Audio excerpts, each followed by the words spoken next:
delegation, His Excellency the High Commissioner Designate from Canada to India, friends from the government, ladies and gentlemen. Indeed, it's a great pleasure to warmly welcome Her Excellency Ms. Mary Ng on her first official visit, as Rachna said, but more importantly on one of the most important visits that we have had this year in the trade area, and I believe a defining moment for the India-Canada relationship.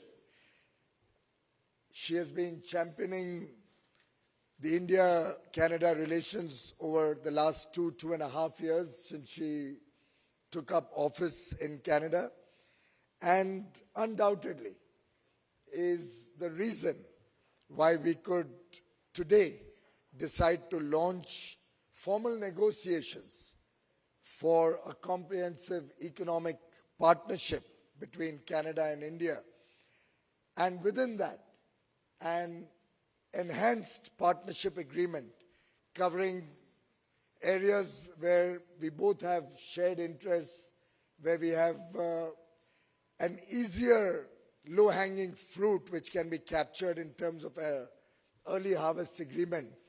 And I'd like to, on this very, very important day, acknowledge and express my deep appreciation for her leadership and her personal commitment, which has made it possible for us to launch the CEPA negotiations today. I would also like to compliment both the teams involved in this effort. They've been working very closely to draw up the contours of our arrangement, and I have no doubt that the new normal, where India engages with developed countries with a sense of confidence from a position of fairness for more equitable and balanced trade agreements, will also be reflected in our engagement with Canada as we go forward. Both the leaders, Prime Minister Shri Narendra Modi and Prime Minister Mr. Justin Trudeau, through their personal commitment and energy, also a very deep friendship that they have built up over several years, have taken this partnership to a much greater level. And this economic partnership that we are trying to build upon are going to be based on those shared commitments that our leaders have expressed on several occasions to strengthen the India-Canada partnership, and will also rest on the shared values between Canada and India of democracy, pluralism, rules-based trading mechanisms, transparency, and the deep people-to-people connect between Canada and India. I was in fact very surprised when I heard that we have over 700,000 persons of Indian origin in Canada today, slated to go up to 1.4 million in the next few years. And amongst the international diaspora, Indians in Canada today are probably having the second highest income levels, and thereby demonstrating the huge contribution that they are giving, even though they come from a foreign land, but contribute deeply to the Canadian economy, to Canadian jobs. And I'm sure this partnership that we are looking to formalize will only strengthen our efforts to take economic ties to the next level, help generate jobs both in Canada and India, help each other in the times of crisis, in the times of any need, and also work closely together in several international forums. There's the famous Canadian musician, and I didn't even know he was Canadian till I was advised this morning, Bryan Adams, in the summer of '69, was an anthem, and we've seen young generations grow up with his music. In the lyrics of summer of '69, he says, and I quote, "I knew that it was now or never. Those were the best days of my life." And I think your visit couldn't have come at a more appropriate time when we are just getting out of COVID. We are getting into a new normal. The world is seeing so much churn, and I think it's the right time to take our friendship and our relationship into the next orbit. Now is the time for Canada and India to create history, and I do hope the summer of '22 will help us create that history. This is the time. In fact, Prime Minister Modi has also, in one of his epic speeches, said that this is the time, this is the right time for taking India to the next level. And I do believe that the government of India is committed to bringing prosperity to 1.35 billion Indians' lives. And that's what this government is focused on, is deeply committed to. And I think this partnership will add wings to our own dreams. Canada has been home away from home for so many Indians. And I'm told that a lot of festivals in Canada are also celebrated. The Hindu festivals or the Indian festivals are celebrated with great gusto, be it Diwali, be it Baisakhi, be it Holi. And I'm told you're going to miss Holi this year. But given that you have 30,000 Indians in your constituency, I do believe that this partnership will also be special to your people in Canada, to your constituents in Canada. And I do hope that you will bear that in mind when you are negotiating with us, and be a little more liberal and be willing to give up a little more than what you would probably have imagined when we started this discussion. In the movie Matrix, Keanu Reeves, and I'm told he's also Canadian, geez, has said, and again I quote, "I got a chance to go to the edge of the Ganges and sit and see the wheel of life." Today, you are in a city at the banks of the Yamuna and helping all of us create history. And therefore, this visit for all of us is truly special, Mary. These are challenging times for the economy in the whole world. After COVID-19 and all the developments around the world, I think we have a lot of change ahead of us. Dr. Jaishankar, who's with us today, has truly been a phenomenal leader in bringing back 22,000 stranded Indians, most of them students, some of them young kids, as young as 17 and 18. And I have personally witnessed his leadership, the way he was right there on the battlefront under the guidance and leadership of Prime Minister Modi, ensuring that every child is taken care of, ensuring that every child feels cared for, and most importantly, even sending his officials to go right up to Sumi in the midst of the battle with missiles and shells and bombs, all through the deep, serious war situation. His officials and he were right there, and have managed to get every one of those children back to India. And we didn't lose a single life during the evacuation process. We certainly lost one young brother, but that was when he had just stepped out to buy some groceries and a stray bullet. But under his leadership, we didn't lose a single life through the evacuation of 22,000 kids. So truly proud of you, Dr. Jaishankar, and on behalf of all of us in this room and a grateful nation, our deepest compliments to you for your work and your leadership.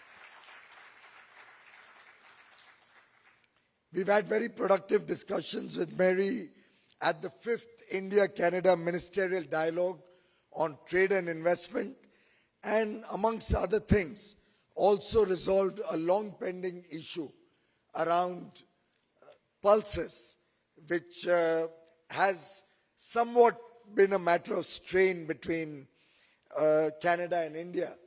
We have also received assurances from Her Excellency on market access for some of our agricultural products which we wish to send to Canada. We have also requested her for restarting the certification process of organic foodstuffs, something which is very dear to Prime Minister Modi's heart.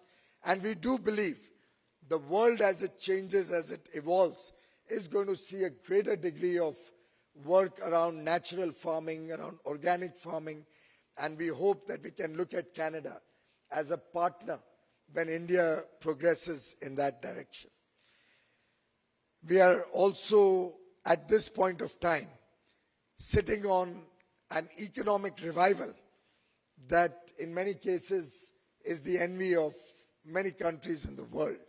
We are once again one of the fastest growing large economies. We have emerged stronger after COVID-19, seeing very strong fundamentals in terms of nearly a 9% GDP growth, expected to continue over the next few years at high levels. We've seen very, very high levels of FDI over the last 7 years, year on year breaking every record. We have experienced the highest ever exports that India has ever achieved in the current year, April 21 to March 22.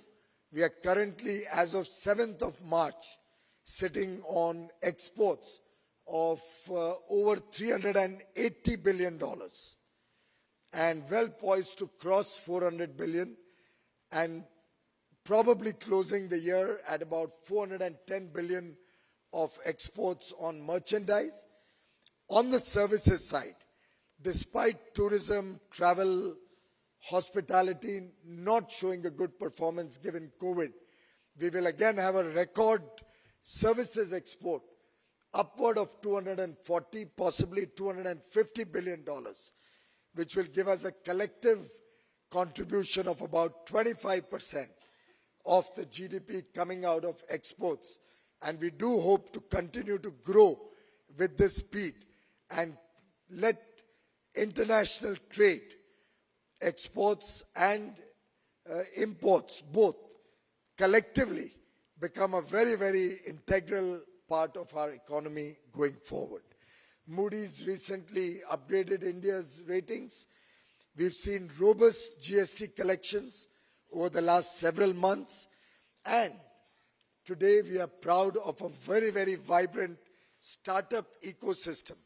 In fact, 10 unicorns in the first 2 months of this year already, and hoping to, in this Amrit Mahotsav, the 75th year of independence, hoping to see about, hopefully 75 unicorns in this 75th year of independence. And really the young boys and girls make us proud. We have some of them in the room today and helping all of us achieve the mission of Atmanirbhar Bharat, a self-confident India, not an India which closes its doors to engagement with the world, but actually opens it wider and works with the world, works with resilient global supply chains, works with democratic countries which believe in the rule of law from a position of strength and looking for equitable engagement. I would like to invite Canadian companies to take advantage of the several initiatives that the Modi government has come up with, whether it's our huge thrust on infrastructure, whether it's our promotion of industrial growth or manufacturing in the country, whether it's our effort to make it easier to do business in India, and all of this work culminating in a greater role in global economy. Mary, you have always advocated very strongly women issues, and I'm proud to say that this government has actually focused all through the 8 years on strengthening and empowering women. And you just had a meeting with my colleague Mrs. Irani, but I can only tell you that we have received tremendous support from the women of India, our sisters and daughters, and we have several members from the press here who will endorse that in the recently concluded elections, where we won all the 4 states where we were in government, the women voters have played a very important role, and estimates of the psephologists are that our lead amongst women voters over our nearest competition in the large state of Uttar Pradesh was as high as 14%. So 14% more women voted for Prime Minister Modi and the BJP party as compared to our opponent, versus probably a 4 or 5% lead amongst the male voters. And I think that's a great endorsement of the work Prime Minister Modi has done for women empowerment, be it giving them clean cooking gas, be it the effort to ensure that every woman gets a toilet in her home so she doesn't have to face the indignity of the past, making sure that during COVID, women are taken care of with special support, ensuring that the nearly 30 million homes that we have made and provided to the poor are in the name of the lady of the house, or our recent initiative to ensure that every home gets clean drinking water from a tap.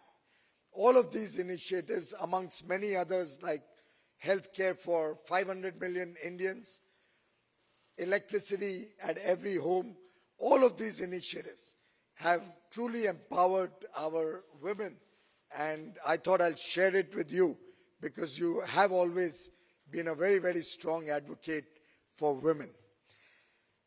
I would like to end by the famous quote. My God, I thought the Americans brought out all these stars. Another Canadian actor, William Shatner, who's in Star Trek, the famous Captain Kirk, had said, "I don't believe in the no-win scenario." And that's what, Mary, I think we have set out to do today. We both have to win against all odds. This partnership amongst friends, the natural brotherhood that we have amongst the people and the leaders of these two countries, together with our conviction, can help us achieve against every odd big success, and I'm sure you will be the architect of this success. Thank you very much once again for your visit. Thank you very much, ladies and gentlemen, for joining us on this occasion. We've tried to maintain every possible COVID protocol. Mary, we've given all the social distancing and ensured that you go back safe in your travels. I wish you a very pleasant stay for tomorrow, after which you leave us. But you have promised to come back to India on a little more extended trip so that we can help you experience Indian hospitality and all the lovely tourist places all over India. I have my tourism secretary also with me here today, and I'm sure we'd love to show you around India, just like I have enjoyed the wonderful places in Canada like Lake Louise or Banff or Calgary. I'm sure we'll be able to take you around India to experience all the diversity and all the beauty of India. Warm welcome to all of you for dinner. I know I was a little long, but I wanted to take this opportunity to set the context of what we're going to do going forward. Thank you very much.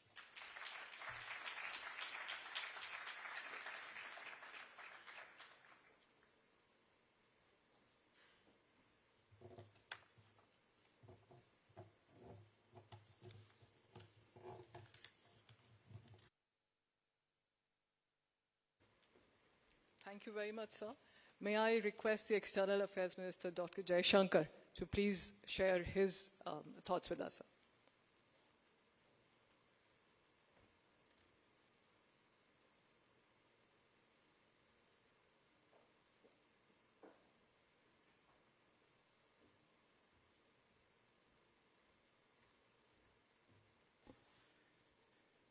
Good evening to all of you. Let me say what a great pleasure it is to join you all today. Other than the dinner, I'm really here to show my support for what our Commerce and Industry Minister is doing. Because I do believe that developing our economic relationship with Canada is a very important part of our foreign policy objectives. Most of what is to be said, he has said. But I just want to say for the record that there are a lot of other famous Canadians. So, you know, as someone who watched Blues Brothers, that generation, there's John Belushi and Dan Aykroyd. And I can't believe he missed out Celine Dion. So my message to the Canadian delegation is our effort is to translate Celine Dion's song "To Love You More" into trade. But let me really make 2 or 3 important points. One, that today, given the uncertainties and the volatility that we have seen, especially in the COVID era, it's particularly important that market economies, political democracies, pluralistic societies find a way of strengthening each other and doing more with each other. So when we use these 2 catch terms, trust and transparency, or resilient and reliable supply chains, it means a lot, because I think the challenges that the world order is facing requires really not just a political response, but an economic response as well. And certainly, I think by strengthening our relationship, we will help to provide that. The second point is something which I remember from a visit where I accompanied the Prime Minister to Canada. And he actually asked me, he asked us who were accompanying him, he said, you know, I marvel what is such a natural relationship, where we have so much going for it, how we have not been able to do more with each other. And I've always seen that as a challenge that is put before us in the cabinet. I mean, there's in every way. I mean, we are so comfortable with each other. I don't know if actually people in the room know this.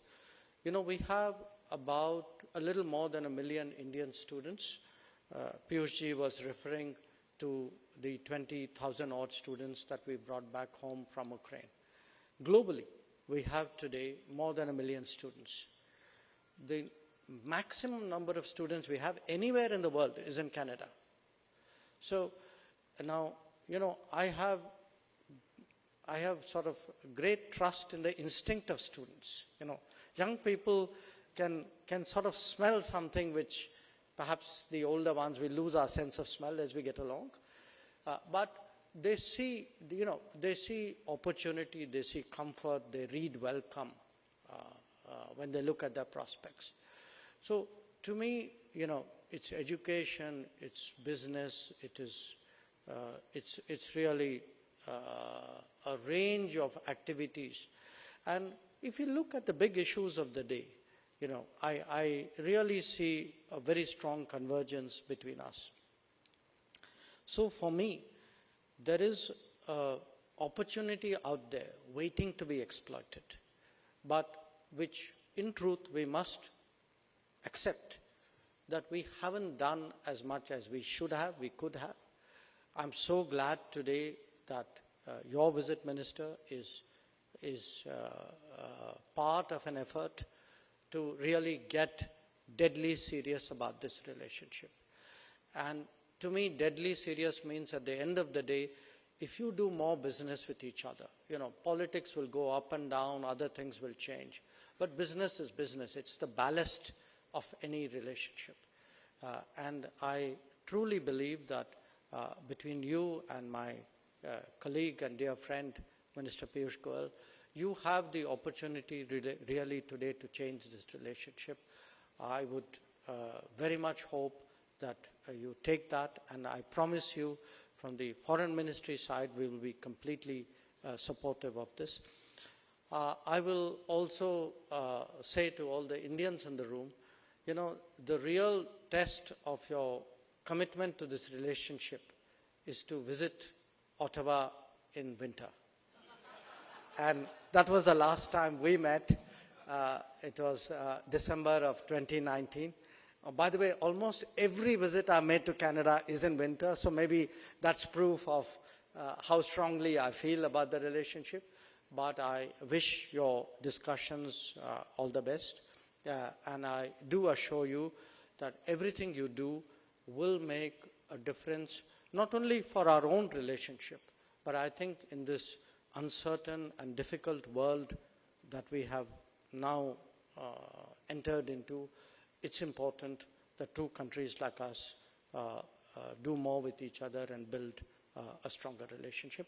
Once again, Piyush, thank you for having me over today, and a good evening to all of you.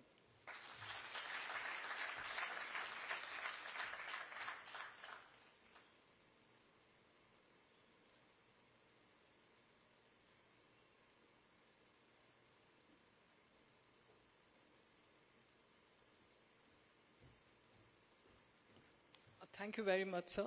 May I now request Minister Ng? We are all eagerly waiting to hear your views, ma'am.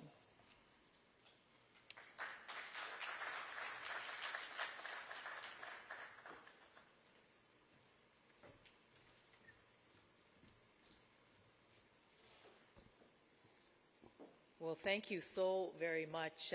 Good evening, everyone, and namaste. It's really terrific to be here in India and to be here. It's my first trip overseas since Omicron, and I couldn't think of a better trip to make than here to India and to do the important work that my good friend Piyush Goyal and I were able to do earlier today. But before I make a few remarks, let me just also welcome and acknowledge a colleague of mine who is here. I didn't realize she was going to be here. It was such a wonderful surprise when I saw her. A member of Parliament colleague in Rachel Harder, who is the Member of Parliament, Canadian Member of Parliament for Lethbridge. And I do remember when Minister Jaishankar came to Canada, and you're right, it was pretty cold, and it is a testament of that commitment. And if I use all of the euphemisms that Piyush did, I don't have the brilliance of the Indian equivalent to the Bryan Adams or Keanu Reeves or William Shatner or even Celine Dion. But here is what I would say about all of that. The affection to which you have to which you have shared these wonderful Canadian examples, and the quote from the summer of '69 and what we can do together, and how it is the relationship forward has got to be one where we must win.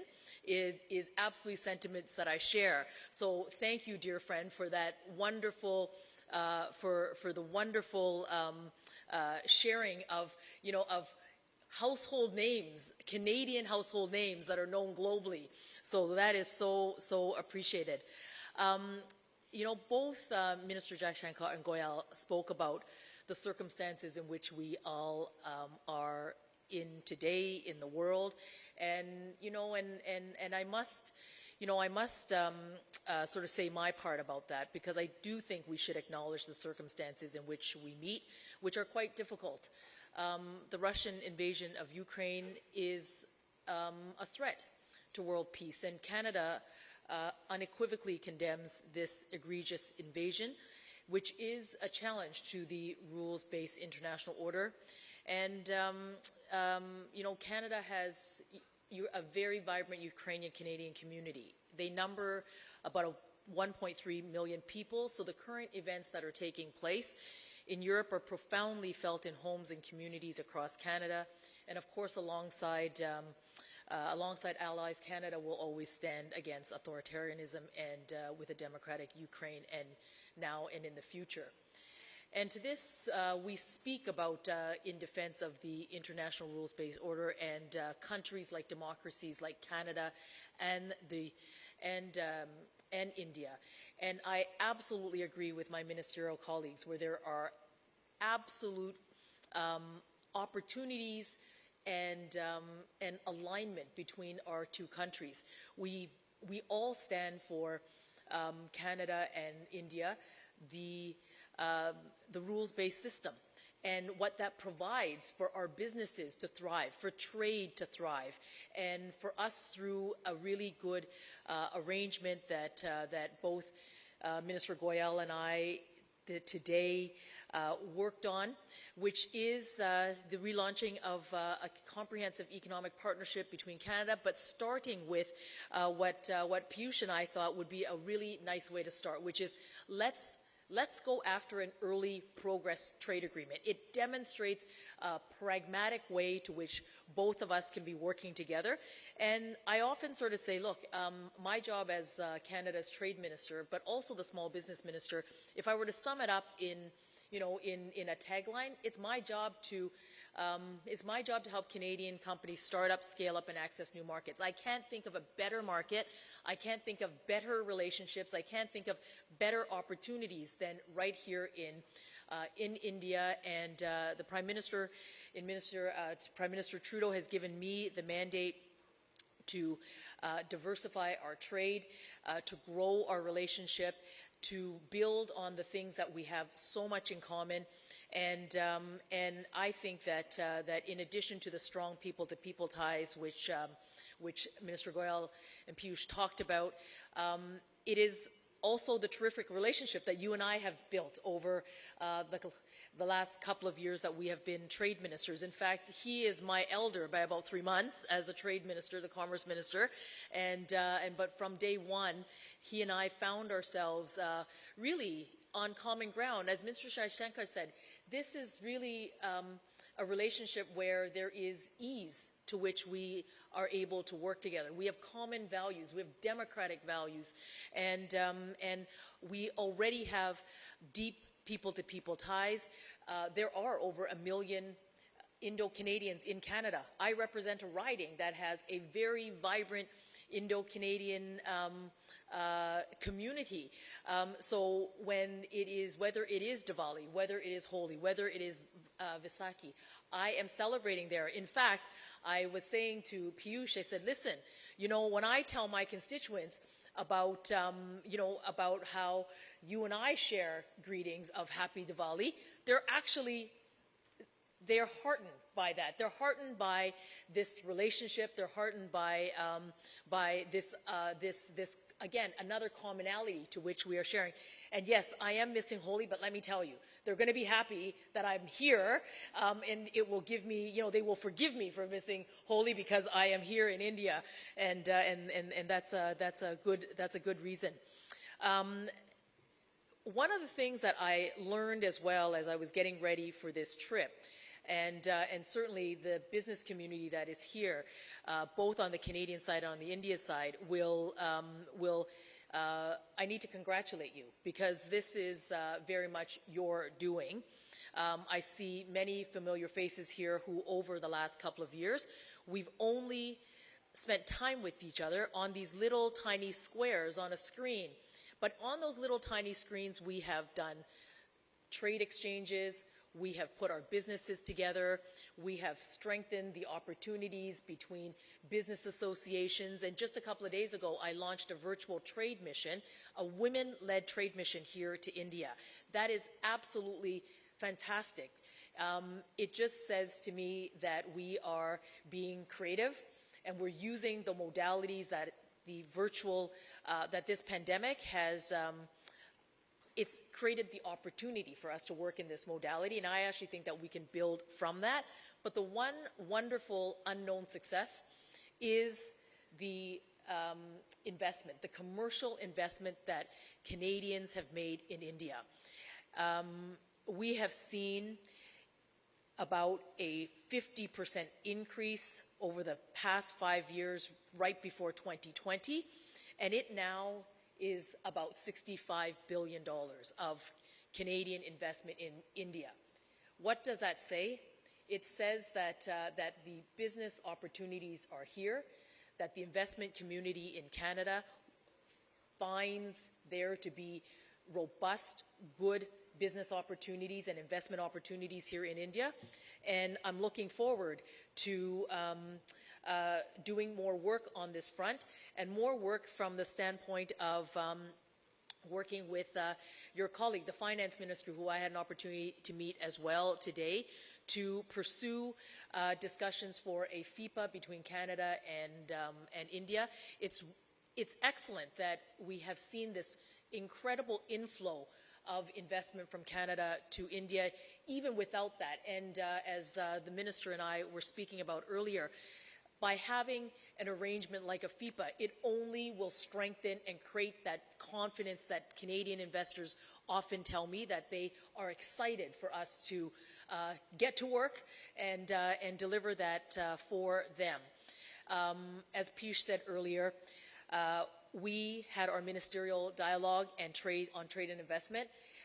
We have been working on the pulses issue. I'm very pleased that that's a perfect example of where the two of us, through our work, I think that was in our first meeting a couple of years ago, we talked about this issue. We have been working hard at this issue, and we have a resolution today. That's excellent.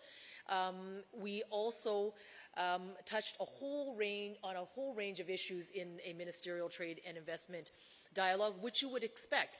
And these dialogues are so important, and in fact, Piyush and I agreed that we're going to do this on a regular basis, because I think that when the business community sees and the investment community sees the commitment that he and I are taking to this relationship, and that we are there to create the conditions for you to trade, to invest, and to have that two-way flow, that we are also there to resolve issues, work on issues together, that only creates greater confidence, and I think that that is excellent. And this idea of an early progress trade agreement is our effort of trying something practical. He and I, we have learned, are practical people. We want to get some outcomes, and we want to create the right conditions by doing. And we think that this is a way of being able to do it. Both he and I have instructed our teams to work quickly, work hard, and that he and I are absolutely behind their efforts so that we can put this early agreement to both Canadian industries and to Indian industries and exporters and businesses. And when I look at what is possible, I look at the budget that you just put out very recently. There's a commitment to growing in the clean economy and tackling climate change. The amount of businesses and the opportunities where Canada and India could be working together, whether they're in renewables, whether it is in clean tech, whether it is in the wonderful circular economy that so many businesses are already doing. I see Victor here with the Canada-India Business Council, and there's just businesses and businesses who already are doing this. So for us to be able to create the right conditions for them to pursue and grow those businesses, I think is the real opportunity. India, being the third largest startup ecosystem, has another simpatico to Canada. We are also a country with many incubators and accelerators and a very robust startup ecosystem. And as I said earlier, my job is start up, scale up, and access new markets. And I think that this collaboration between Canada and India and our ability to work together, create the conditions for businesses to trade, create the conditions for businesses to invest both ways, create the conditions for our young people to come to Canada and both ways. Canada has in its largest cohort of international students are students from India, and that is wonderful. There is not a community around the country that in our post-secondary community that is not benefited from this.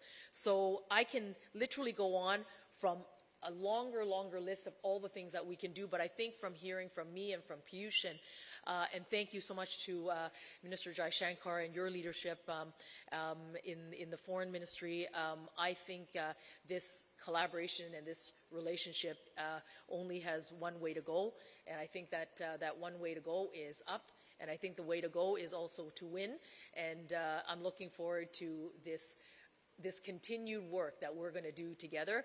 And now more than ever, I think as democratic countries looking to build resiliency in our supply chains and creating those opportunities between our two economies is something that both India and Canada, and you've seen it here tonight, are committed to doing. So thank you so very much, and thank you, Piyush, for organizing this wonderful, wonderful event with so many people.